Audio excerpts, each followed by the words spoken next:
Good morning student, स्वागत है आप सभी का क्लास 9 के साइंस क्लास में। और आप देख रहे हैं ये वाला जैसे कि रिफ्रैक्शन ऑफ लाइट देख रहे हैं। रिफ्रैक्शन क्या होता है? अगर कोई भी दो मीडियम में लाइट अगर क्रॉस करता है, एक मीडियम से दूसरे मीडियम में जाता है, तो कुछ ना कुछ उसमें बेंडिंग आता है, कुछ ना कुछ उसमें बेंडिंग आता है। उसी बेंडिंग को हम लोग रिफ्रैक्शन कहते हैं। जब बेंड करने लगता है लाइट एक मीडियम से दूसरे मीडियम में जाने पर, उसी को रिफ्रैक्शन कहा जाता है। जैसे कि एग्जांपल लिया जाए, लाइट एयर से अगर ये समझ लीजिए एक ठो एयर का यहाँ पे मीडियम है, ठीक है, ऊपर में है एयर, एयर है, ठीक से नहीं लिखा रहा है, इससे एयर हो गया ये वाला, ये वाला एयर हो गया एक मीडियम। और नीचे क्या है, मान लीजिए ग्लास है, ग्लास है, ठीक है। और ऊपर से अगर आया रे यहाँ, अब यहाँ पे ड्रॉ कर दीजिए नॉर्मल, नॉर्मल ड्रॉ हो गया यहाँ पे। ये क्या हो गया, टुवार्ड्स नॉर्मल बेंड कर जाएगा, टुवार्ड्स नॉर्मल बेंड कर गया,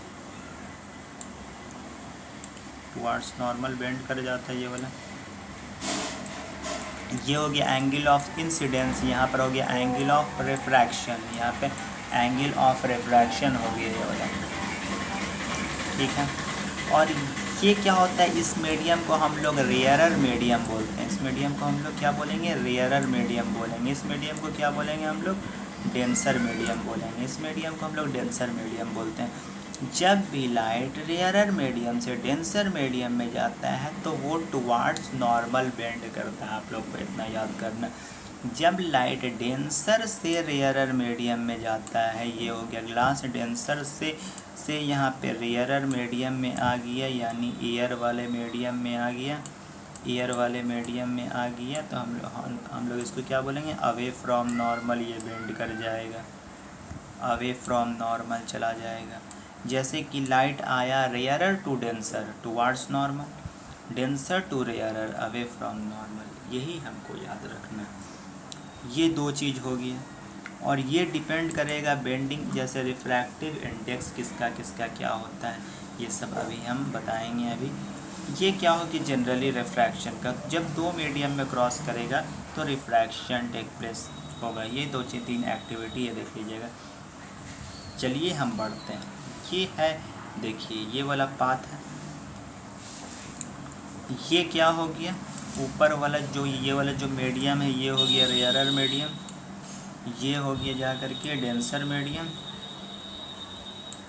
ये हो गया डेंसर मीडियम, और नीचे वाला क्या हो गया, रेयरर मीडियम हो गया। ये ग्लास का स्लैब है, ग्लास का स्लैब है। अब देखिएगा रेयरर टू डेंसर आया, इसका तो इमेजिनरी लाइन ये वाला जो जा रहा है, डॉटेड वाला लाइन जा रहा है, imaginary line, dotted line imaginary line जा रहा है।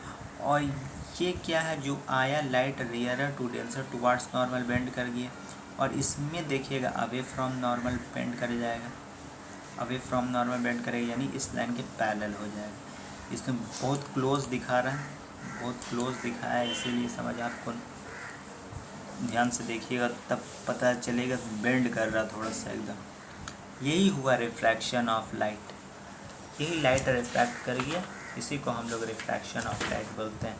एंगल ऑफ, ये हो गया एंगल ऑफ इंसिडेंस, ये हो गया एंगल ऑफ रिफ्रैक्शन, यहाँ हो गया ये हो गया एंगल ऑफ इंसिडेंस, यहाँ ये हो गया एंगल ऑफ रिफ्रैक्शन। ये दो चीज़ हो गई। जैसे कि रिफ्रैक्टिव इंडेक्स, अब इसका किस तरीक़ा से निकाला जाए, जैसे रियरर से डेंसर जा रहा टुवार्ड्स नॉर्मल, ये आप लोग को याद करना है। जी देखो ट्रिक बता देते हैं, rarer to denser towards normal, और denser to rare away from normal. ये इतना याद नहीं लिखा रहा उतना अच्छा से, denser to rare away from normal, ठीक है, ये आप लोग याद रखिए। इसमें अब देखिए लॉ ऑफ जो रिफ्रैक्शन रहता है, उसमें law of refraction of light क्या, देखिए इंसिडेंस रे, रिफ्रैक्टेड रे और नॉर्मल एक ही पॉइंट पर रहेगा, ये तो उसमें भी था, ये एंगल ऑफ रिफ्लेक्शन में भी था, लॉ ऑफ रिफ्लेक्शन में। इसमें क्या होगा, ratio of sine of angle of incidence और sine of angle of reflection वो एक कांस्टेंट होगा। इसी को हम लोग क्या बोलते हैं, रिफ्रैक्टिव इंडेक्स बोलते हैं। दो लॉ हुई, इसी को हम लोग रिफ्रैक्टिव इंडेक्स बोलते हैं, sine i by sine r. यही क्या कहलाता है, यही कांस्टेंट कहलाता है हमारा, रिफ्रैक्टिव इंडेक्स कहलाता है। देखिए इसी कांस्टेंट को हम लोग रिफ्रैक्टिव इंडेक्स बोलते हैं।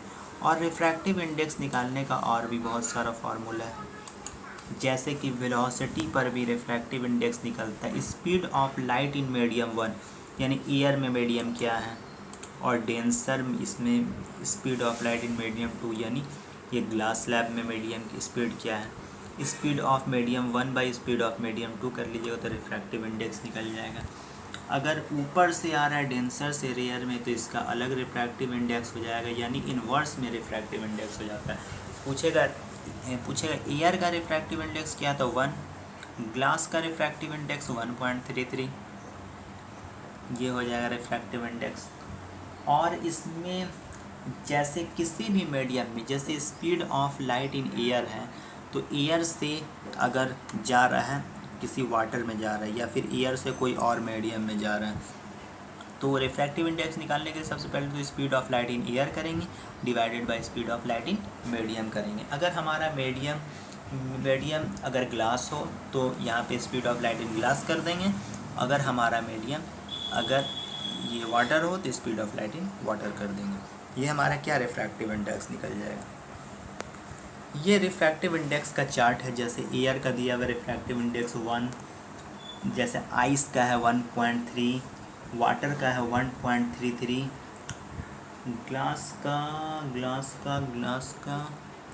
फ्लिंट ग्लास का लगता है कि flint glass 1.5, ruby 1.5, rock salt Canada, benzene turbine, crown glass 1.2। Glass का 1.5 होता है, ग्लास का क्रॉन ग्लास ही जनरली उसको कहा जाता है। हम 1.33 वाटर का बोल दिए तो वाटर का 1.33 होता है, और डायमंड का 2.42 होता है।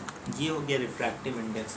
इसमें से उतना ऐसे देख लीजिएगा, थोड़ा सा कुछ को याद रखिएगा। रिफ्रैक्टिव इंडेक्स को इम्पॉर्टेंट है, क्वेश्चन बनाने में काम आएगा, क्वेश्चन बनाने में काम आने लगता है। लेकिन रिफ्रैक्टिव इंडेक्स कभी कभी दे देता है एग्ज़ाम में, क्या करेगा रिफ्रैक्टिव इंडेक्स आप लोग को दे देगा, लेकिन नहीं भी दे सकता है, लेकिन इस बार मेरे को क्वेश्चन देखना पड़ेगा दिया है कि नहीं दिया है। एग्ज़ाम में आया था शायद, एक क्वेश्चन आया था, इस पर देखना पड़ेगा दिया है कि नहीं दिया उसमें। चलिए आज के लिए इतना ही, और नेक्स्ट क्लास में हम लोग देख लेते हैं नेक्स्ट कोई स्लाइड है नहीं है। नेक्स्ट स्लाइड नहीं, नेक्स्ट स्लाइड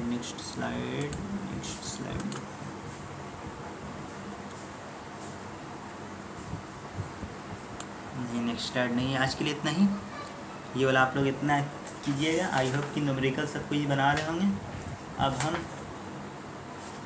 अब हम रिफ्रैक्शन अभी पढ़ा रहे हैं, रिफ्रैक्शन ही में रहेंगे। रिफ्रैक्शन स्फेरिकल लेंस से कैसे होता है उस पर हम लोग जाएंगे। चलिए आज के लिए इतना ही, गुड बाय। आप लोग इस पर नोट्स बनाइएगा और न्यूमेरिकल का प्रैक्टिस